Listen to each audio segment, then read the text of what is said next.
You go and conquer another land, and you are bringing the spoil of the war, bringing slavery. I grew up with history of slavery in my family. My grandma told me that when he was growing up, our great-great-grandpa had slaves.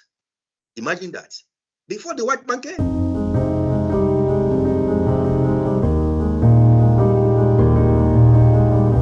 People are always telling you who they are, what they want to do. Only that many times we don't pay attention to what they are saying. We say, okay, no, they are stupid. Oh, they are not going to do that. Okay, it will never happen. Don't say it will never happen. When people say this is who they are, believe them. Because if you don't, it might be very dangerous by the time they start manifesting it.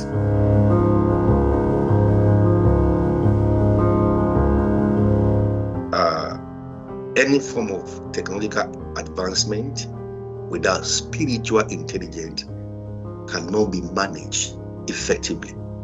So you need spiritual intelligence to manage technological advancements and technological intelligence.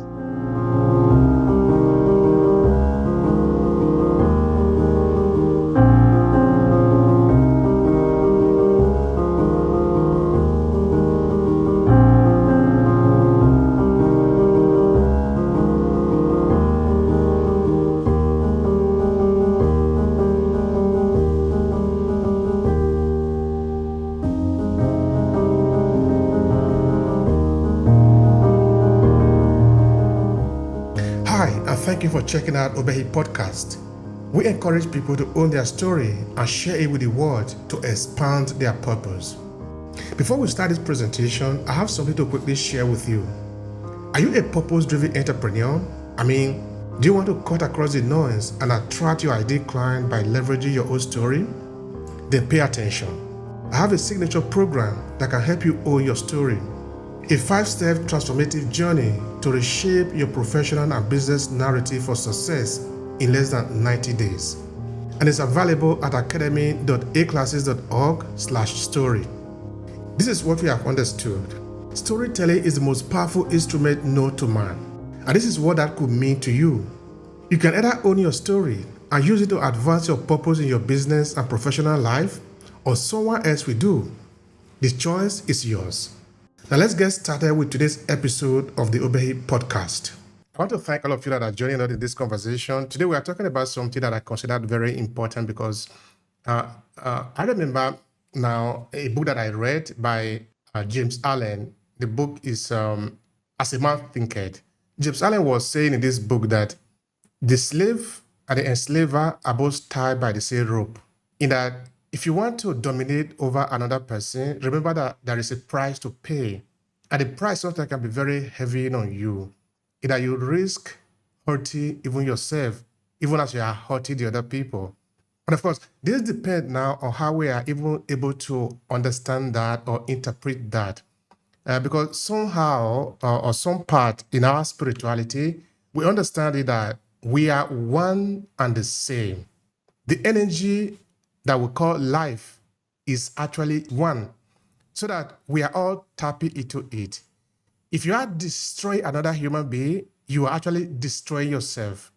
And this, maybe if we understand it even from the point of view of science, or the little element, the little atom that make us who we are, we understand that this is true. For the people who are dominating over other people, there is a price that they are also paying for it. And this is what we are talking about today. And I'm really happy that I have Professor Oluwafemi, who of course is always here. He's faithful. He's taking the time to explain to us some of the dynamics of what is happening to us. We have talked a lot about trauma, how it's affecting us. We are talking about the price that we are paying for the encounter we had with other people, talking about education, talking about the miseducation, talking about the curriculum, talking about how this is affecting us in our economy, in our politics, in our way of life.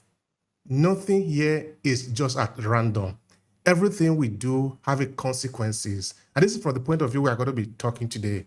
And as usual, Professor Oluwafemi is going to be, first of all, giving a lecture.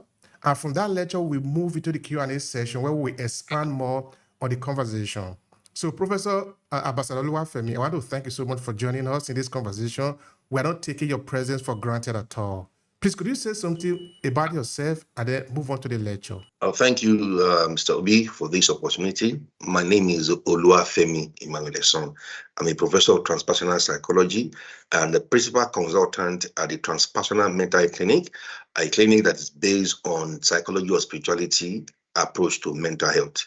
Yeah, once again, we want to say, viewers and listeners, you are welcome to this special podcast today that will be looking at the very topic of superiority complex, and it is subtitled as exposing the dangers of racial superiority mindset. We want to look at this very aspect of people's mindset, people that are carrying this superiority complex, either interracial or within the area of power hierarchy. So, what is this danger? When a man or a woman or a group of people within an ethnographic center are carrying racial superiority and they believe that they are superior to other race, is it a healthy thing, or is it actually an aspect of mental health issue? We are going to explore this very hour and look at this very complex called superiority complex. Now, to start from it, we are going to look at this from the scientific racism, which we believe is the basis of racial superiority. Now, scientific racism, sometimes termed biological racism, is a pseudo-scientific belief that the human species is divided into biologically distinct taxa called races, and that empirical evidence exists to support or justify racial discrimination, racial inferiority, or racial superiority. Now, before the mid-20th century, scientific racism was accepted throughout the scientific community, but it is no longer considered scientific. Now, why is that? Because even based on biological evidence, every human being carries the same source of blood, and your color does not confer on you superiority in terms of biological existence itself. And therefore, scientific racism, which has been the very source of this confusion and this misunderstanding of the equality of human race, has been considered as no longer scientific, because there is no scientific evidence. Human beings have the same source of gene combination and the same source of biological properties and existence, and this has been found that the color of your skin does not make you different from another human being. And based on that, the scientific world has debunked, and they have rejected scientific racism. Now, white supremacy is a global health problem, and this is what we want to establish today: that anybody, including white or black, that is calling for and saying that they are supreme to other race is a global health problem, especially the white supremacist. White supremacy is a global health problem. The theory of cultural superiority, also known as ethnocentrism, is the idea that one ethnic subset is inherently better than all others because of perceived achievement or idealized history. It is closely related to imperialist perspective among proponents. So, and we see in this world today that we live that the very idea of a race looking over other race based on their achievement and their history as being superior has no ground, has no evidence-based approach, has no ground among humanity today. And so anyone going around with white supremacy mentality or even black supremacy mentality, it's becoming a global health problem. And so that is the confinement, that is the context that we're looking at this today in this very today discussion, that supremacy mentality and superiority complex is actually a global health problem, and is a mental health problem. It is not normal for any group of people to elevate themselves above others based on the color, because it's not only white supremacy that exists, there's also people with black supremacy mentality. However, both white supremacy mentality or black supremacy mentality is a global mental health problem. Now, let's look at some definition. What is superiority complex? A superiority complex is a psychological condition where someone has an exaggerated belief that they are better than others, either consciously or subconsciously. A superiority complex is also a form of defense mechanism that develops over time to help people cope with feelings of inferiority. At the time was coined by Alfred Adler in early 19th century as part of his school of individual psychology. Ladies and gentlemen, I humbly submit to everyone listening to us this very day that actually the people that are superiority complex are actually covering up for their inferiority feelings. So any display of superiority complex, it is formed psychologically to be a defense mechanism. And this mechanism is actually a cover-up for their feeling of inferiority. And therefore, we can arguably defend this concept that there is no superiority complex existing among humans. We are all equal because we are all part of the same called universal consciousness. We are all part of the same source. We are all part from the same ultimate reality, God that created us out of himself, out of nothing. And he also formed our body from a material called the earth. Therefore, what is superior about you? If you are from the same source, the same universal consciousness. So we can now see that superiority complex is a defense mechanism that develops over time to help a person cope with their feelings of inferiority. Because why do you go around elevating yourself, egocentric, and making sure that you think you are above everybody? Again, what are examples of this? An employee tries to one up a colleague recognized for something positive. You begin to see this display among people working in offices. Someone has been recognized for what they have done. And then a man or a woman suffering from inferiority complex will look at it. We look at it, and will not recognize that recognition of that colleague contribution. They lie about a specific skill set to seem more accomplished or knowledgeable than their peers. They accuse others of bragging if they cannot exceed their peers' accomplishment. So this is a call for people to reflect. Are you suffering from superiority complex? How do you feel when they recognize a colleague at work? Do you celebrate the achievement of people around you? Or you always look for excuse just to belittle what they've achieved? Maybe you are suffering from superiority complex unconsciously. It is time to do certain reflection and look at your feeling. Again, what are the elements or features of somebody suffering from superiority complex? Boastfulness. They make exaggerated claim about their abilities or accomplishment. Vanity. They may smug or condescending, unwilling to listen. They may disregard others' opinions or contribution in a project or in a discussion. Overconfidence. They may feel overconfident in their abilities and set unrealistic expectations for themselves. Bullying. They may dismiss, bully, or put down others who are better at something than them. I want every listener to this very podcast today to think back and look back. Are you comfortable? Are you always belittling and putting down people when you know that they are good at what they are doing? Or you are so overconfident in yourself that you put yourself under pressure by setting unrealistic expectations for yourself. And thereby you are under stress. Stress coming from your mentality of superiority complex, that you want to feel above everybody. And then you begin to you set up ambitions that are not realistic, that is killing you. It is time for you to let off this weight of superiority complex. Then, what is superiority complex? It's a feeling where a person tries hard to overcome his inferiority complex. And that is what psychology has found that superiority complex is a feeling where a person tries hard to overcome his inferiority complex.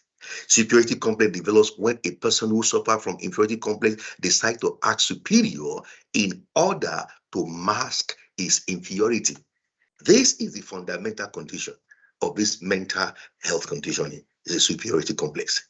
Superiority complex develops when a person who suffer from inferiority complex decide to act superior in order to mask his inferiority. And that is what you should look at for. Anyway, if you find yourself in this arena, displaying this attitude, reflect and check within yourself. What are you trying to mask? What are you trying to cover up? And that tells you a lot about people suffering from superiority complex. It's a weight that they are carrying. Again, what are some signs and symptoms of an inferiority complex that make people now to put up a superiority mindset to cover that inferiority complex? Let's quickly look at some signs and symptoms of an inferiority complex, as we understand from this very discourse that inferiority complex is actually the foundation of superiority complex. There are people that are suffering from inferiority complex, putting up a superiority mindset to cover that inferiority complex. Now let's look at the symptoms of inferiority complex. Number one, poor eye contact, soft tone of voice, and passive communication style. Signs linked to depression like low motivation, low energy, and irritability, and inability to give self-compliment, downplays accomplishment and positive qualities, feeling ashamed, guilt, or regretful of choices or action, a fragile sense of self that is significantly harmed by criticism, a need to be perfect, a desire for perfectionism. Now, these are signs and symptoms of inferiority complex that people cover up by maintaining a false attitude of superiority complex. As we have established one thing today, that anyone that is trying to display the attitude of superiority complex is actually what? Is a person who suffers from inferiority complex, decide to act superior in order to mask his inferiority. That is very important to see in people that display it. Again, do you know someone who thinks their views are superior? Study proves that these people delude themselves. Anybody in any race, in any discussion, that always feels that their views are superior. And when you look at the question of racial supremacy and racial discrimination, it's coming from that a race or an ethnic thinks that their views about life, about issue is superior. But scientific study, psychological study, anthropological study have shown that these people, they delude themselves.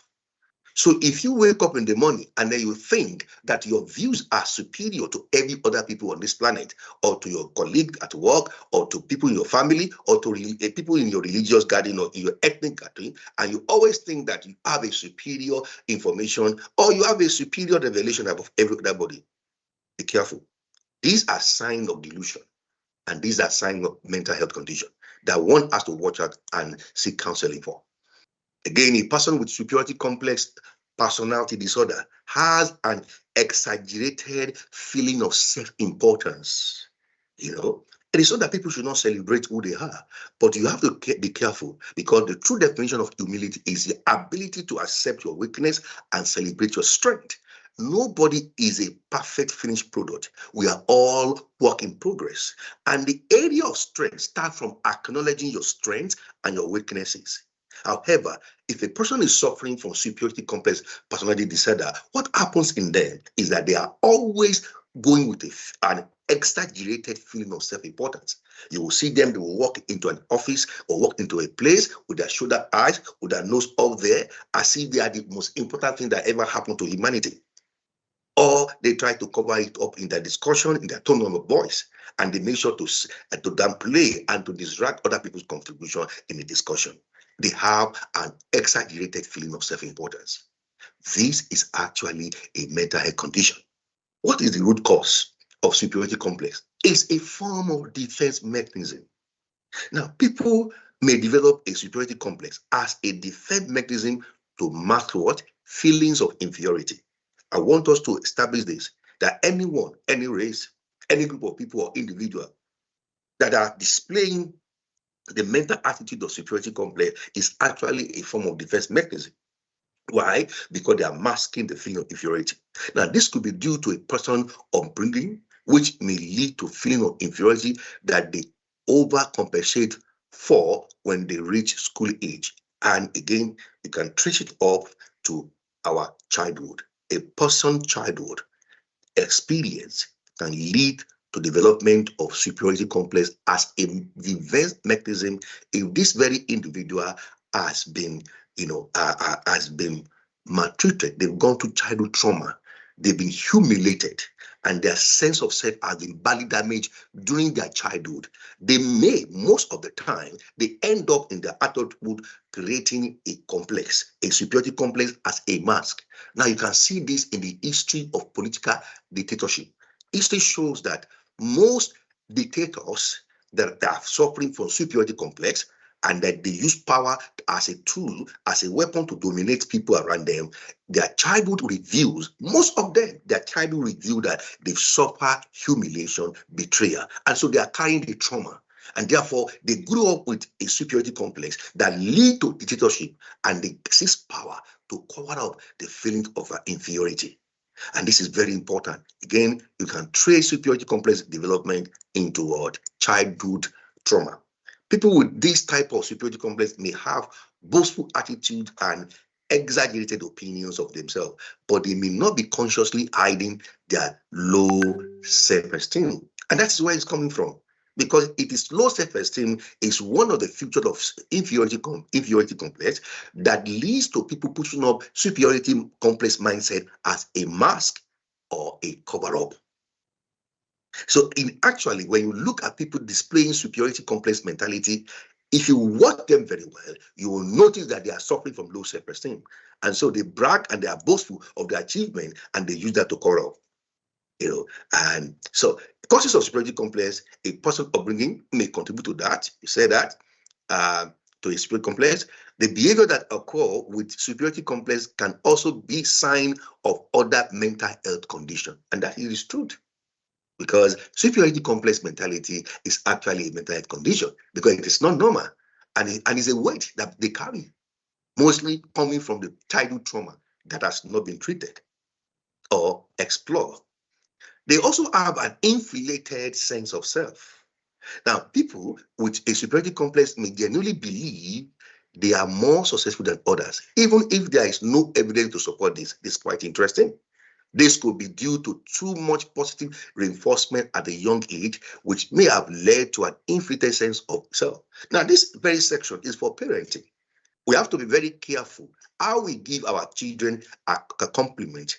We should be very balanced. We should be very modest. We should be very realistic in terms of using positive reinforcement to set up the self-esteem of these children.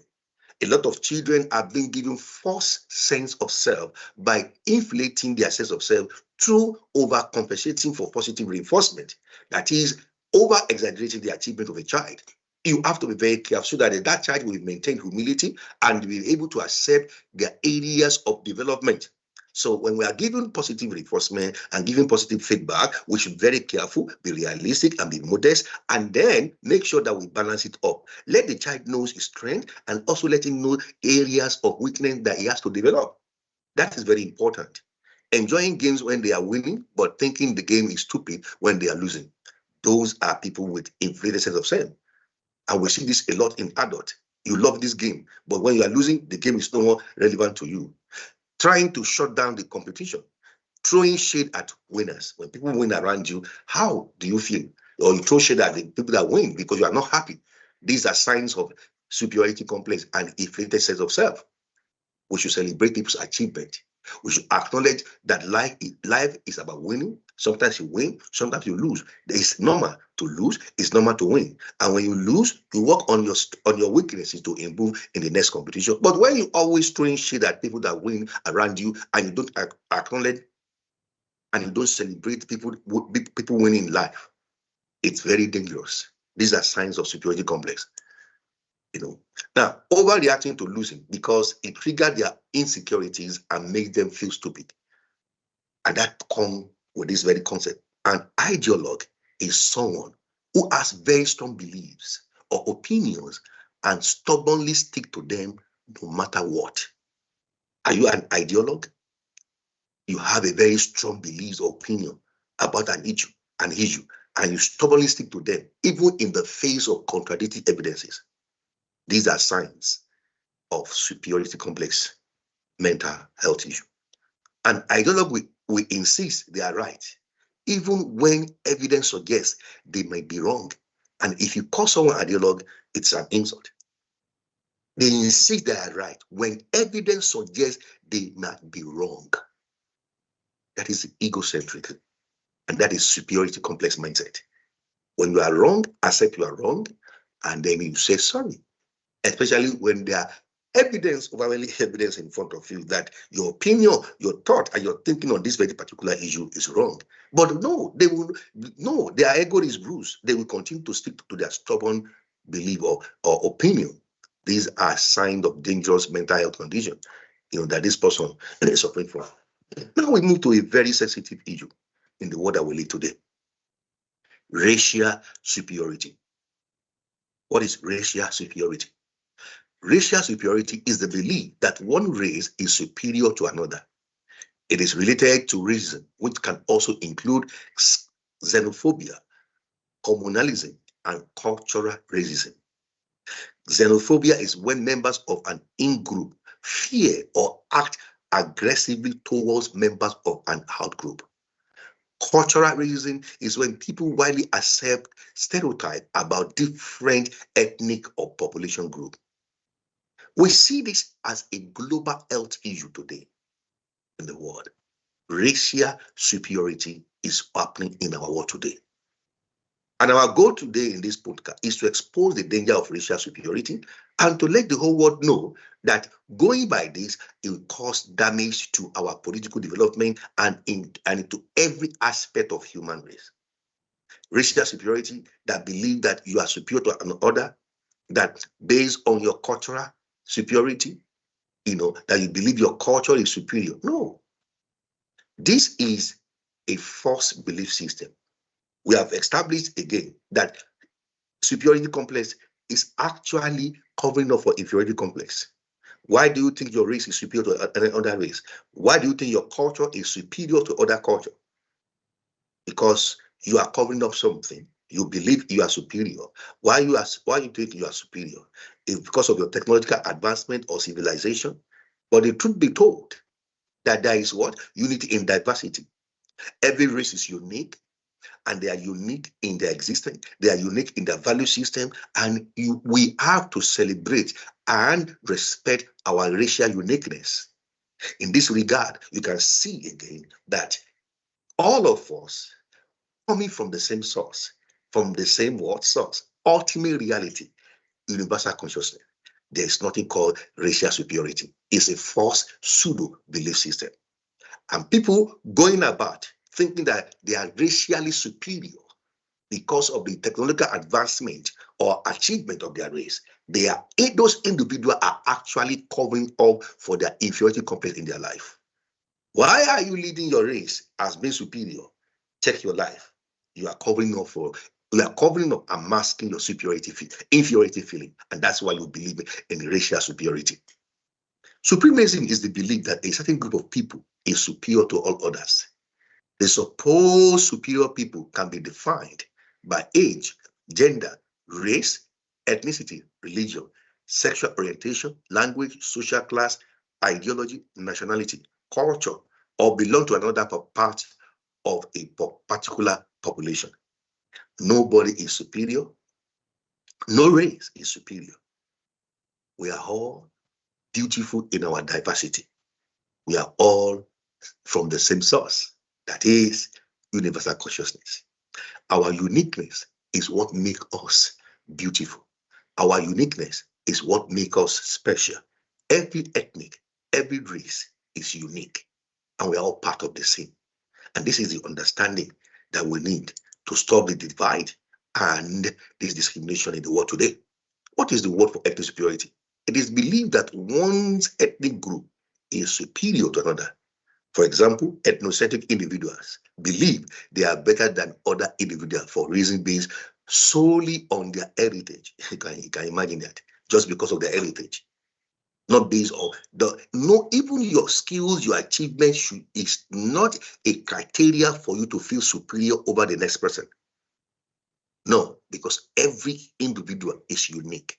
We all carry different fingerprint. The creator, the ultimate designer, has made us unique. Nobody has your fingerprint. You are unique in yourself.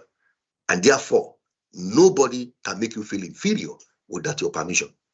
And there's nothing called superiority complex. It's actually a mindset that is covering up, masking their own inferiority complex. Racism, they believe that the race differences produce an inherent superiority of a particular race. What was the belief in European superiority? And that's a very big question. Where does it come from? That has led to colonization and even new colonization in the 21st century today. It is time for us to come together as a family of human race. There's one race called human race. And that human race, we are all the same. We are from the same source. And that is the mentality that will foster unity in the world today, that will bring achievement. Now, the belief in European superiority meant that European countries believed that they had the right to dominate and control other countries because they were more advanced and civilized. A new wave of nationalism arose in Europe, where countries competed for power and influence around the world. And that is what happened in the past that has led to imperialism and colonization and the Eurocentric superiority complex. Why do you want to leave your land and go and conquer other people's land? Do you want to share your knowledge with them, or you want to dominate them? The quest for domination and the quest to control other people's land and resources is coming from a mentality. And I can say to all of us today that it's not everybody in Europe that thinks that way.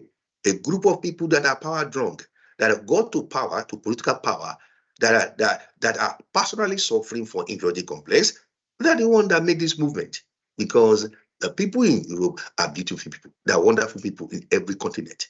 And so, therefore, we cannot say every continent that has engaged in imperialism and engaged in colonization are all bad.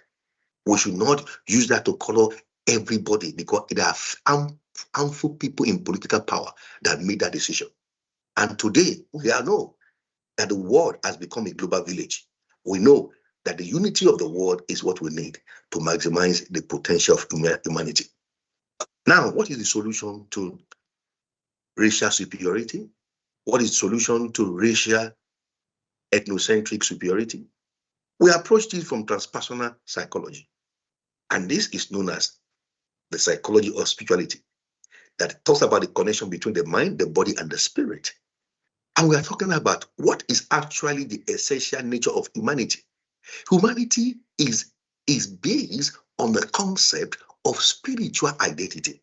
Now, in spiritual identity, there is neither Greek nor Jew, meaning there is no ethnicity in spirituality, meaning there is neither male nor female. What does that mean? There is no gender in spirituality, meaning that spirit has no gender. When you embrace this unique identity that's based on spirituality, you can see there's nothing and there's no room for superiority thinking, because we are all spiritual essence. We all came from the same source, the ultimate reality himself, the universal consciousness himself. And God is a spirit, and he has made all of us in his image. Therefore, we are from the same element and the same source. And transpersonal theory also show that people have physical, spiritual entity, and there is also an experience of our identity that goes beyond the ego self. That is, you are a spirit, you have a soul, you live in a body. Therefore, we are all of the same, from the same source, the same unique material. We are made of the same composition. For where? Universal consciousness himself. Now, the transpersonal self is not identified exclusively with separate self, but it has a virtue of direct experience and this identification from the ego. Discover the universal ground of being that sustains it. What are we talking about? You are a spirit. And when you consider yourself as a spirit entity, that is the identity of every human, regardless of the color of their skin. We may have different color of skin, but our essential nature, which is spiritual, is the same. Because in spirituality, there is no ethnicity. In spirituality, there is no racial divide. So I humbly submit to us this very morning that the world is suffering from crisis of identity because our identity has been based on a materialistic ontology.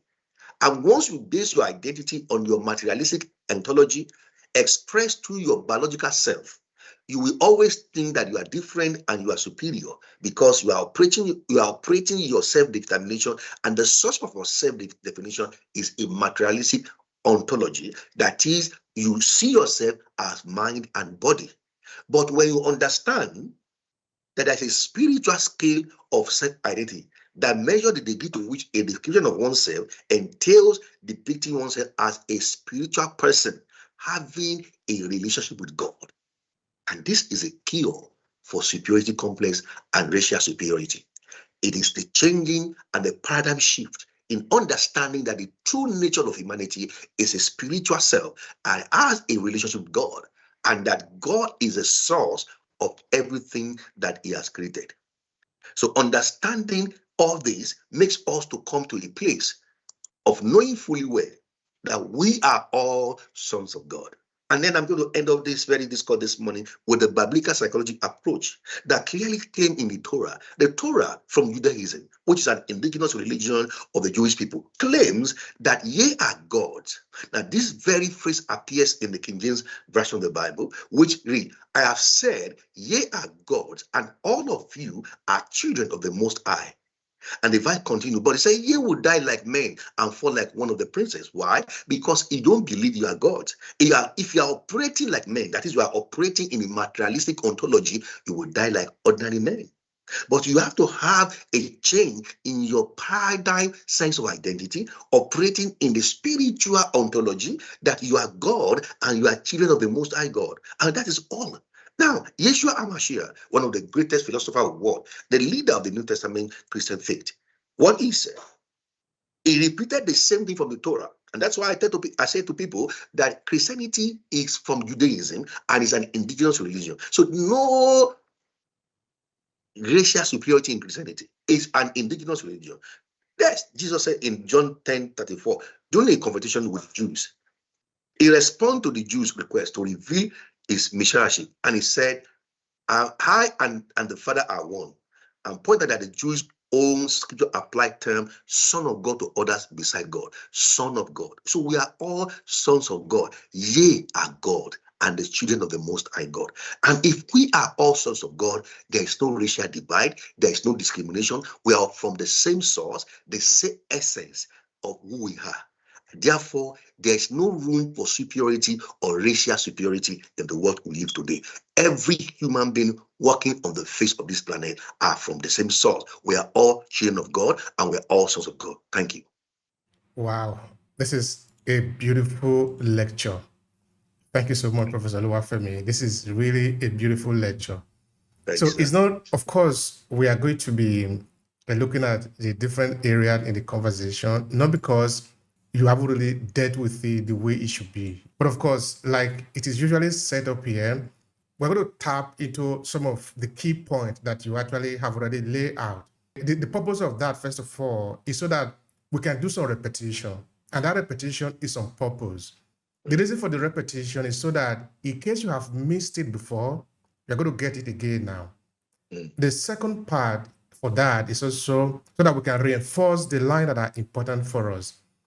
How I lay that out is that we're going to retouch some of the points related to what are we even talking about?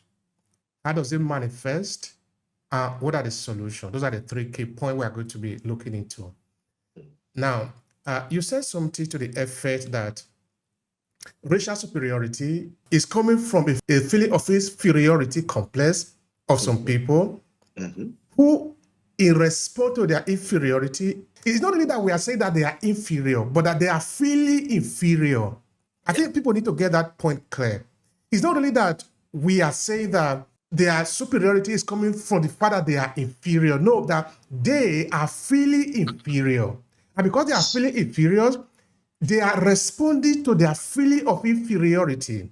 Therefore, they are putting their feeling on other people. The violence, the homicide, the genocide that have come out of that is a feeling that they have that they are inferior, but they cannot go to the world and start saying that we are inferior. Therefore, they portray what they have inside, putting it on the people. At that point, it already becomes very complicated. Either I have a bad feeling in me, therefore I take a gun and shoot somebody. The feeling is in me. If that is where it ends, there's no problem with that. But the moment I shoot somebody because I feel something in me, therefore I don't even care whether what another person feel. I just decide that because I feel something, I will kill the person. That is my feeling. But because I kill somebody, now I have gone beyond just feeling. Now, the question is this. Are they aware, those people that are feeling inferior and therefore masking it as superiority, are they aware of what is going on in their mind? I mean, thank you for that question. You can see from the definition that inferiority complex, okay, it can be subconscious and unconscious, okay? So, and what we find out over the years through psychological investigation in therapy is the fact that there is a trauma residing in the subconscious mind. And according to the psychodynamic theory of the mind by Sigmund Freud, we see that this trauma and this feeling of inferiority complex reside in the subconscious mind and is affecting adult personality. What are some of the root causes? It always comes from childhood experience. And that's why if you trace every history of every dictator in the world that has caused damage to humanity, if you trace the history, their childhood, you will see that these people have suffered humiliation and they have suffered that damage in their childhood and it's residing in their psyche. So when they come to adulthood, they now put up a defense mechanism of superiority complex to mask and to cover up, to overcompensate for that feeling of inferiority in their childhood trauma. Thank you so much for that. That is very important. A case inside, if somebody were to look at one of the most important character in terms of who have really exacerbated the argument we are talking about today, which is inferiority complex, we could look at Adolf Hitler. If you study the history of Adolf Hitler, you don't need to start from when the war started. Start from when he was a child. What kind of life did he live? And later on, when Adolf Hitler wrote his book, Mein Kampf, people didn't pay attention. Because people are always telling you who they are, what they want to do. Only that many times we don't pay attention to what they are saying. We say, okay, no, they are stupid. Oh, they are not going to do that. Okay, it will never happen. Don't say it will never happen. When people say this is who they are, believe them. Because if you don't, it might be very dangerous by the time they start manifesting it. This feeling that I am inferior, therefore, I am going to do everything to prove the opposite of that. Exactly. Is strong in people, and they will do anything, including massacring millions of people. Because, you said something very important somewhere in the explanation, that we are not really saying that every European is a racist. That is not what it means. No. Every European is not a racist. There are racist people in Europe. They are very dangerous. These racist Europeans are very dangerous. Now, this is why they are dangerous. Because it happened that Europeans happen to have technology, happen to have advanced so much that those races are able to meander into the power position. Because the power play, sometimes they need certain character to be able to execute what they want. But if those people that are always telling you that I am dangerous, you don't pay attention, don't give them the power. You see, the people that died in Europe during Second World War are not really only the victim that Hitler had in mind. First. Secondly, the idea that Hitler had in mind does not correspond to reality. What do I mean? Let me explain. Hitler is looking for pure race people. There is no pure race people. Yes. Now, for you to create pure race people, you actually need to manufacture it because it doesn't exist in nature. Therefore, they went ahead to manufacture it. But what is the cost of manufacturing human being? Either we need to do what usually was supposed to be a natural occurrence, but doing it artificially. That means we need to experiment and therefore massacre millions of people. That includes the Europeans. I want them to pay attention to that. that it's not only the African people that were killed, but the European also will be killed. So that we are looking at maybe a continent of a few hundreds of millions of people. We can actually find these pure people that correspond to what they are looking for. But maybe we might find 10,000 people. But for us to get 10,000 people, we might actually eliminate more than 300 million people. The question therefore is, European, is that what you want? Because we are looking for something that is not in nature. That leads me to a question in nature.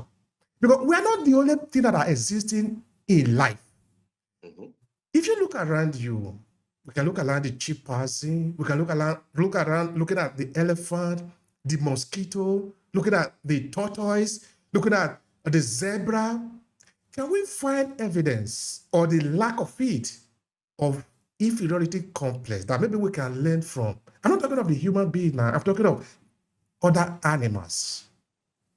No, if you look at the argument for the existence of God, one of them is a teleological argument.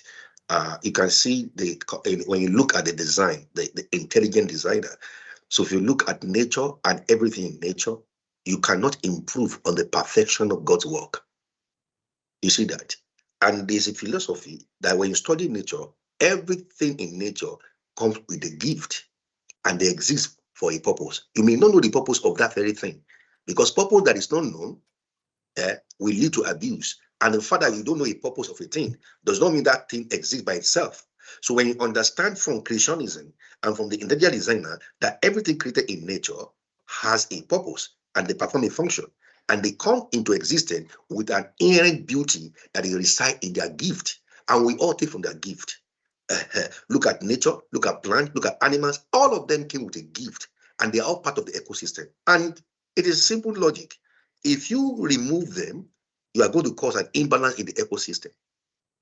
It tells you that they are functional and they are important because the intelligent designer has put them for a reason. Thank you. The behavior we are therefore exhibiting as superiority. Can we get a copy of that? If we look at a group of chimpanzees, did they behave like that in that? Okay, let me put it this way. You see, the lion by its design, need to literally eat the antelope or other animals so that life will continue, because you call it the circle of life. It needs to be like this. Now, let's look at the lion, how they usually would behave. Let's look at the human being, how we usually do behave. All those atomic bombs that were designed, that are hidden in UK, in America, in Russia, in France, in Germany, in the like of that, if we were to release them, let's just imagine that for a moment. Somebody was saying that it takes less than 10% of the nuclear armament that we have in the world to cancel out humanity. So let's imagine that we are intelligent. I can't even say that we are intelligent, because if we can design that, that is not a sign of intelligence. Can we imagine that maybe the lion designed that to prove their stupidity? They designed a system that is going to wipe out their family. I'm not talking of the lion killing the antelope now, but killing other lions. Because the atomic bomb is not designed to kill other things other than human beings. Because America have already demonstrated this in Hiroshima and Nagasaki. Americans did not do that to kill the mosquito. They did that to kill other people like them. Which is to say, France, in their development of nuclear weapons, did that because they want to kill other people like them. How do we explain this? I don't even know how to explain that if we want to say we are an intelligent species. Yeah, in terms of intelligence, I've said it before in one of our podcasts that any form of technological advancement without spiritual intelligence cannot be managed effectively. So you need spiritual intelligence to manage technological advancement and technological intelligence, because it is your spiritual intelligence that uphold your ethical values in managing any form of technological advancement that has the potential for self-destruction. So in the use of that intelligence, it has to be managed with spiritual intelligence so that you can practice science with a conscience. And that's what is needed. Thank you so much for that. Because when we are talking of spirituality now, that is where we are going to end the argument later on, because this argument is we are going to spend some time here. Because we are going to conclude it looking at the human family. Because if we now understand that we are a human family, that all of us are a family, therefore that is contradictory to the development of nuclear bomb. Because how can you create nuclear bomb now to exterminate your family? It means there is an incongruence here. All right. If we even accept that racial superiority is something that really is not even natural for us, but why was it so popular? Because we can see that it's very popular. It leads to a lot of things that we are seeing today in the world. Why was it so popular? Yeah, you can see that definition, that it is a harmful sample from the population. You cannot generalize racial superiority as a nationalistic identity of a particular generation, because the people with that mentality happen to gain power, and that power now becomes the source of a national policy. Okay, so but when you look inwards into the same population, you will discover that there are people that are genuinely of love and they don't believe in that ideology. But the sad reality is that the people that believe in such ideology happen to gain power. And that's why when you give a man title, you are only exposing his mindset. Title does not change his mindset. The title is exposing his mindset. And that's why the Torah said, woe unto a man, woe unto a city when the king is a slave. So we cannot generalize that, oh, this particular race, they are exhibiting superiority. It's a group of people. And where is it coming from? They find comfort in themselves to mask their inferiority feelings, and they find reinforcement among themselves and becoming a group of people, and then they tend to influence political landscape. All right, that is important. I wanted to spend a few seconds there. It is true, like you said, and I agree with you 100% that all Europeans are not racist. No. I believe that. Lucky Dube was also saying in his music, not all black men are my friends. Not all white men are my enemy. I believe that is true. But now this is where I'm thinking. I didn't say all Europeans politicians are racist. But when you look at racism, when you look at racial superiority that was propagated by the European power, in this case now I'm generalizing, we can see now there is a high tendency that a lot of them, very many of them, demonstrated this racial superiority in their agenda, in their international agenda with other people, particularly with the African people, in the way that they proposed their educational system, which of course went ahead and eradicated the education of other people, therefore educated the people that will become inferior, actually feel inferior based on, because now you comport according to the education that you have received, the policies that they propose, the economy, even to the extent of their conquer and divide. There is a kind of sort of agreement here, so that it's not random. The idea that the European politicians have a kind of a united front, a united agenda in dealing with other people, I don't think it's a kind of random. They all agree. Okay, that also doesn't say that all Europeans agree, but the political class in Europe agree in this racial superiority when dealing with other people. What do you say about that? Yeah, I mean, you have answered the question. You said the political class. Now, the question is the political class the only class within the population? No. I've said it is those political class, and not all the political class, again, they can generalize.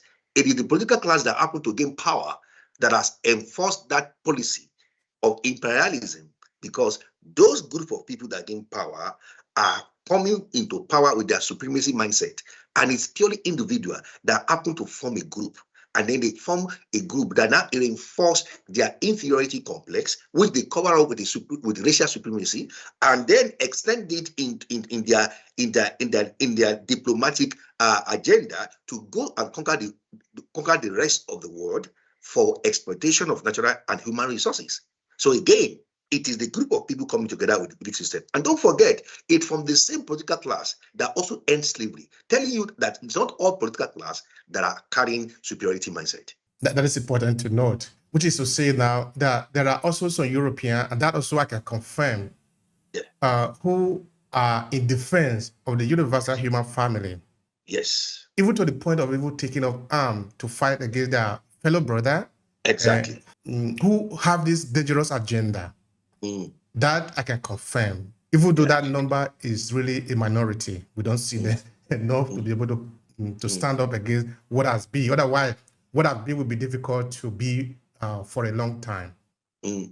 All right. Having said that, let's look at where we are living today, the world that we are living today. You are living in the UK. So when you look around you, where do you see people really demonstrating this superiority complex, so that we can sort of see something, people can see something that that is close to them? Because now we're not talking about history, something that happened many years ago, but something that is happening also today. Because I believe that the manifestation of what we are talking about today is present in today's world. So what do you say about that? Yeah, I mean, the very mindset that produced colonization is coming from racial superiority. That's it. Colonization agenda is coming from what? Racial superiority. So it exists today in form of neo-colonization. And that is the aftermath, the product of superiority and racial supremacy. So why are you trying to colonize other people? And why are you trying to still control and influence the educational system and the culture of the former colonies from the imperialist power? It tells you that superiority complex still exists today. What it still exists today. But does it exist only in politics, or does it exist also in other areas that might be close to people? Because some people might be saying now, okay, well, I'm not in politics, so it doesn't really concern me. Because I know you did make mention of workplaces, because we can see it in the supermarket. Yeah, please speak more on that. Yeah, of course. See, let's be realistic. It's not an European thing. It exists among interracial group itself. It exists in family. Look at the clans system in India, in Africa. And when you're talking about slavery, let's be honest with ourselves. Slavery started among our own people before the European. It is documented that you will see villages and towns, we go and fight each other, and they will take slave. Yes, before the European slavery market started, Africans were taking each other as slaves. What is that? That is ethnic superiority. That is an important point. I think that time that you spend there is not enough, because you touched something that is very important. I wanted to expand a bit on that. We played this game. Look at the issue of xenophobia that happened in South Africa, a few years ago. What is that? What is that coming from? You see that? The unity that we are lacking in the third world among us Africa, with special focus in Africa. Why is that? Why do you think, Nigerians are superior to Ghanaians? Ghanaians are superior to Gambians? Where is that coming from? We see that racial superiority is happening among the Africans. So it's a humanity thing. So it's not only restricted or labeled to a particular race. Okay? Even in family, look at prejudice in family, favoritism, nepotism among the same family members, because of their social status. They don't want to identify with you because they see you as a failure. What is that? Superiority complex. Thank you so much for that. I'd like to make a point here. And the point is that there is a game in play. And the game is that all Europeans are racist. If we accept this game, then we will lose the war. Because it will not appear that all Africans are against all Europeans. That is a battle we can never win, because that is a designed game. That is not natural. This is how I think we can approach it. That so Europeans are racist. Therefore, we are not only interested in those ones. Let's look for those ones that are maybe going to sympathize, who are looking for a better world. If we work with those ones, then we will be able to win this conflict. But again, not all Africans are for this, which is to say that we need to take the time to really examine a case-by-case study. Like you are saying, why do the Nigerians feel that they are superior to other people in Africa? This can also be now that maybe this is part of the design that Nigerians are superior to other Africans. Therefore, they don't want to collaborate with other Africans. Now, let's take the game away from there. Observing, let's say maybe you are sitting in the upstairs of wherever and observing the game. Maybe that is what you want. You want the conflict so that the people are fighting against each other, because the racial superiority, okay, between Nigeria and Ghana, between Nigeria and South Africa, we might not use race this time. But the same thing is going to be operating there. The same superiority is still going to be played out there. Maybe just the idea of saying I'm superior is not really what the designer of the game is looking for. But for the fact that we are conflicting, we are just hitting our head against each other. If we do that, then we are not going to win, because we are always fighting. But what if we could see that we can look for those who can collaborate, who can work together, that what we are having to defend is the human family. Because human family is not only Nigeria. Human family is not only Ghanaian, it's not only Italian, or it's not only America, it's all of us. Therefore, we are looking for people who can work together in defense of the family, of the human family. I don't know if maybe I'm overstressing that. Does it make any sense even? No, you see, I said it, look at history. Before the arrival of the imperialists, before the arrival of the colonizer, okay, slavery has existed. What is the root of slavery among Africans? Ethnic superiority. You go and conquer another land, and you are bringing the spoil of the war, bringing slavery. I grew up with history of slavery in my family. My grandma told me that when he was growing up, our great-great-grandpa had slaves. Imagine that. Before the white man came, they had slaves. And then when you now look at family again, we look at discrimination among family. Where is that coming from? It's coming from humanity. There is a deficiency in our mindset that will make you look at another human being as seeing that person as less. Leave the Europeans alone. Among us. And subtly, who is playing that game? It is us. Why are we not united up to date in Africa today? Because of this, of ethnic supremacy. We believe that your national government is superior to my government. Your people are more superior because of their achievement, maybe in education, maybe in music. Oh, they are more robustful. They are having the international stage.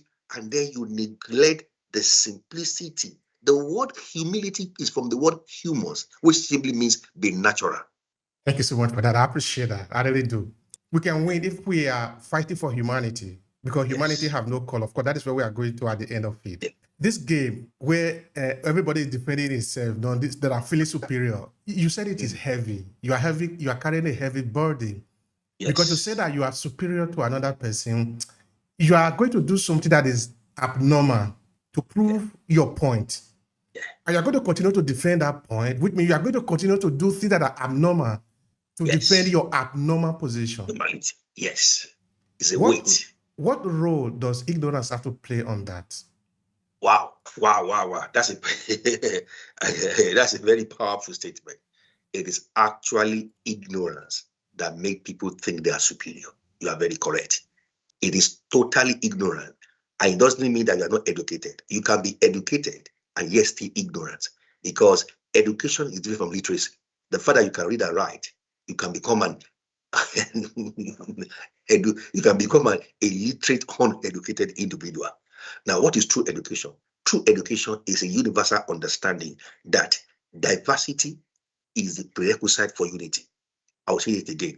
Diversity is the prerequisite for unity. The fact that we are all diverse is what brings color and beauty to the human race. That's the case. How much I love that.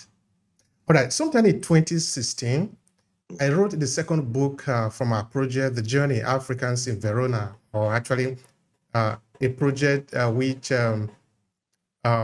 looked at the presence of Africans in northern Italy. That book is titled The Color of Our Children, and it had to do with the discrimination that children are facing, African children are facing in Italian schools, or the children of immigrants are facing in the Italian school. Now, I happen to talk about multiculturality or multiculturalism. Now, while I was talking about that, I painted a picture for people to understand, saying that for you to understand what I'm talking about here, you need to look at multiculturality like a piece of art.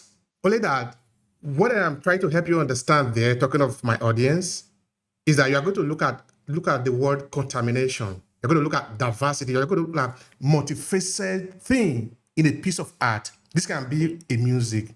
Because in a music, there are actually different elements that make up the music. It's not just one sound. You have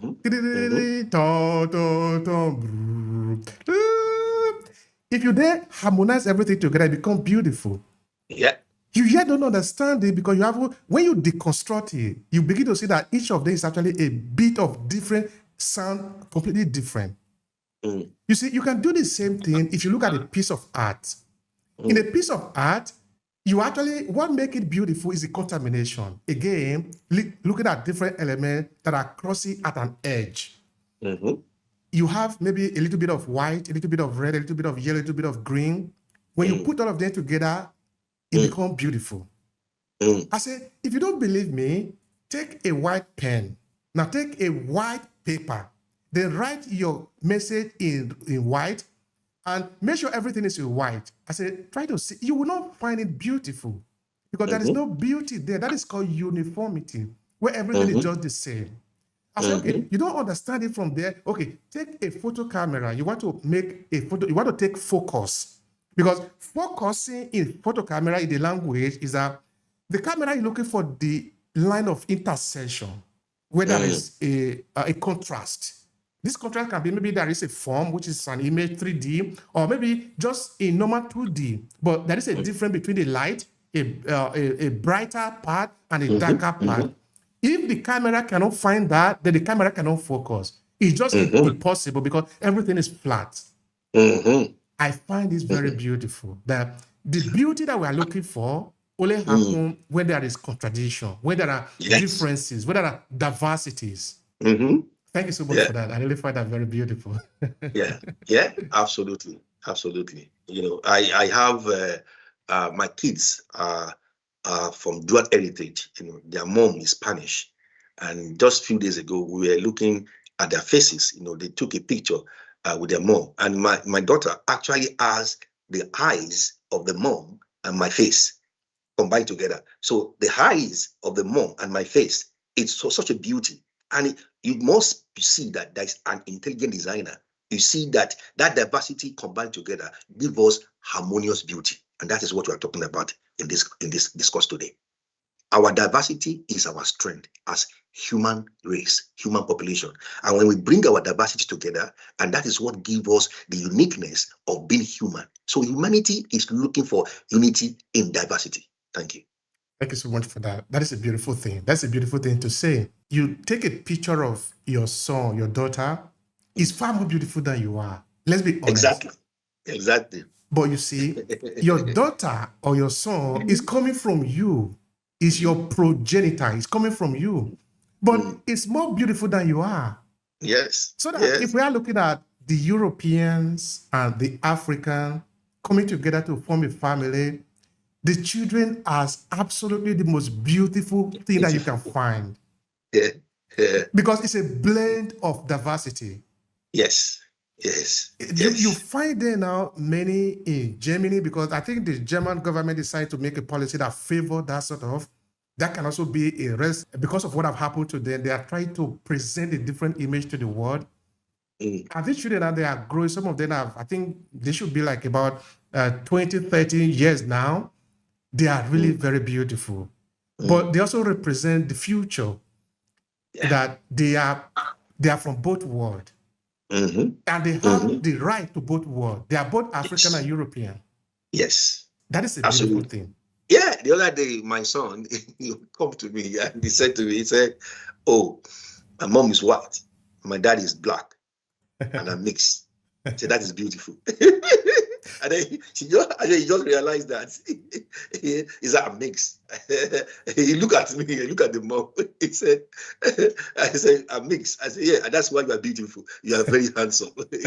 And that's the beauty. So they got cousins in Spain, they have cousins in Nigeria. So yeah, they have grandma is in Nigeria, they have grandma and grandpa in Spain, they have cousins there. So they are of both worlds. And when we look at that, why are we fighting? Why are we fighting each other? And that tells you that there's beauty in diversity and there's unity in diversity. That is where we maximize our strength as the human race family. Thank you so much for that. You're welcome. I really appreciate that. All right, now tell me. Of course, there are other things I wanted to ask you, but I'm not going to go there because I like the way the thing is just flowing naturally. You know, I wanted to propose more. What is a better way to end racial superiority so that we can focus more on this beauty? We can see that this is a natural thing. It's natural that when you have a blend of culture, a blend of religion, a blend, I think what is even happening in our mind, in our subconscious, is that you might want to say something, but you are careful of what you say because a part of you is in front of you. Yes. You can't just say anything, Exactly. For example, you are an Italian or you are a French or you are a German who happen to have a child with a Nigeria, with a Congolese or with a Ghanaian. Now, maybe you sort of have the very hard line in terms of race and all of that. But now you see that maybe your daughter or your son have had a child who is missed now. Except you are damaged, completely damaged, you must have a different worldview. Let's assume that is the word that we have in front of us, which is more beautiful from my point of view. How can we encourage more of that? Yes. So I said to you, if you look at the pseudo-scientific racism, which is false scientific evidence, anytime that we build our sense of identity and sense of self on a materialistic ontology, that is where the problem lies. And I'm talking from the perspective of a spiritual ontology. So if you look at humanity, our dominant sense of self is coming from a materialistic reality. And therefore we look at color, we look at race, career identity, social identity, ethnic identity. All these identity are built on a materialistic ontology. And that is very reductionist. Man is more than mind and body. When we now have a paradigm shift to look at humanity from a spiritual ontology and epistemology, knowing that you are a spirit, you exist beyond time and space, and spirit has no color, spirit has no gender. That is the solution to this supremacy identity crisis. I call it supremacy identity crisis. It is. It's an identity crisis. Of course, the other day we talked a lot about this, and I think it is important. We'll come back to it again because it is so prevalent all across, both in Europe and in Africa, in America, because people are confused. People are confused because of the falsehood that is pumped into them through our educational system. Yes. So they need to look for a way to educate themselves. I think that is also part of what we are talking about here, to help them to look at the situation in front of you the second time, re-examine it again, because this is not finite. You have the chance to be able to participate in it. Take it, reevaluate it, and come up with something new. All right. You were also talking about family, in that we can also pump a dangerous image on the children by over pumping them, because now the superiority complex is that somebody is feeling so unnatural, feeling beyond natural. Therefore, it's not trying to defend, because if you want to defend nature or defend natural things, it is the simplest thing to do. All you just have to do is to show up, nothing more. Say something very beautiful, that is all, because it is natural. If you need to defend what is not natural, first of all, you need to create it. You need to refine it. It is like competing with nature. It is difficult. You are going to die defending that. It is difficult. You'll be crushed by the weight of that. So when we encourage more of, please say something. Because parent has to be very careful. Okay, the use of positive reinforcement. Yeah, we must be very careful so that we are not going to allow these children to have inflated, exaggerated sense of self or sense of importance. So when they perform, we appreciate their performance. Okay, however, let them know and understand there is always room for improvement, that the best is yet to come. And then when they perform less, let them appreciate the fact that that is a feedback. That failure is not final, it's a process.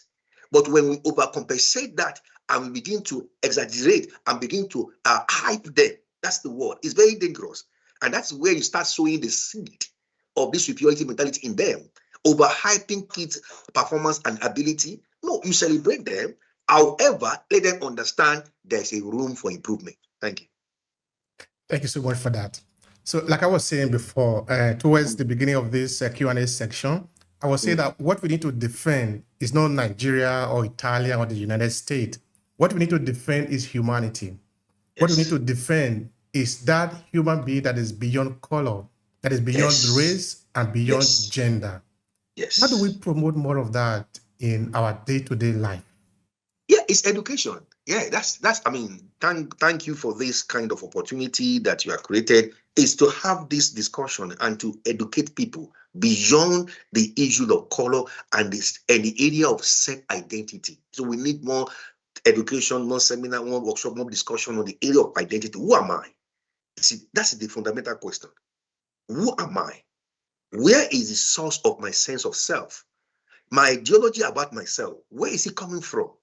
And remember, last time we had an episode on a crisis of identity. I said crisis of identity is coming from an ontological crisis. And what is ontology? Your belief in paradigm of reality and existence. Everybody has a belief about the source of human existence. Now, the belief about source of your existence is what determines your mentality and your sense of self.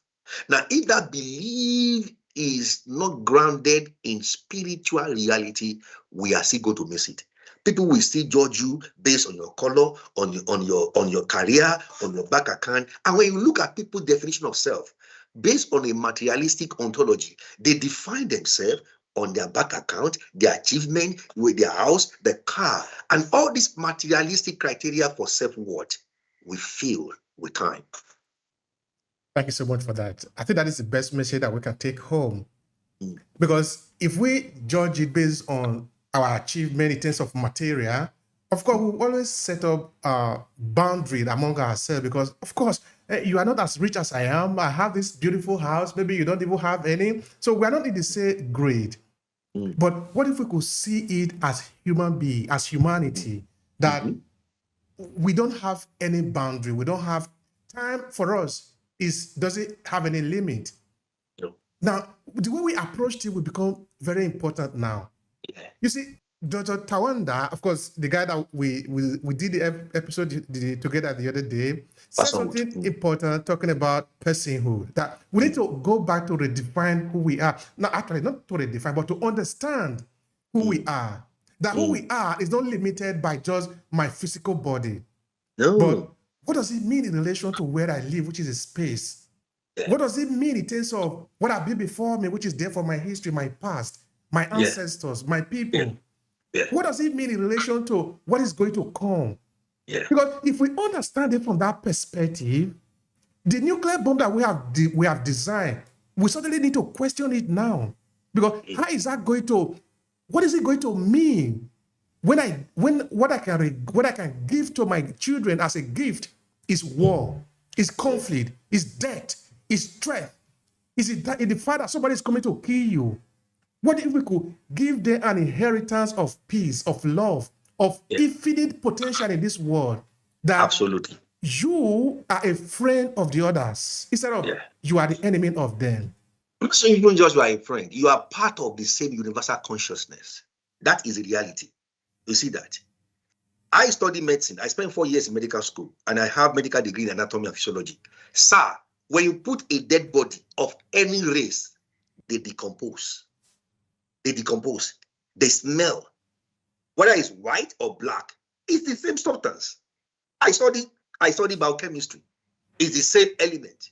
So what difference are we? No, there's no difference. We are part of the same source. And besides, when we are not looking at the materialistic definition of self-worth, remember, you came to this world with nothing. You will go with nothing. So why are you defining yourself between your entries and your exits with material accumulation? No, it's a weight. You came to this world with nothing. You will leave this world with nothing. Then, who are you? You exist beyond time and space. And this is the message and the core philosophy of transpersonal psychology sense of self. You see that? You came. And in transpersonal psychology, we talk about disidentification from the ego. The ego is the one that brings egocentrism and ethnic supremacy. That is the ego. And you have to disidentify yourself, that you are not your ego. So your ego, which is a healthy ego that you need for a sense of self to be motivated to achieve your goal and your vision and to overcome the obstacle of life. But that is not your self-definition, because every material accumulation that defines who you are going to leave it one day when death comes. Thank you. Thank you so much for that, sir. I appreciate it. These are really very, very healthy conversation. And people need to pay attention to the value here. Thank you so much. I appreciate it. Welcome.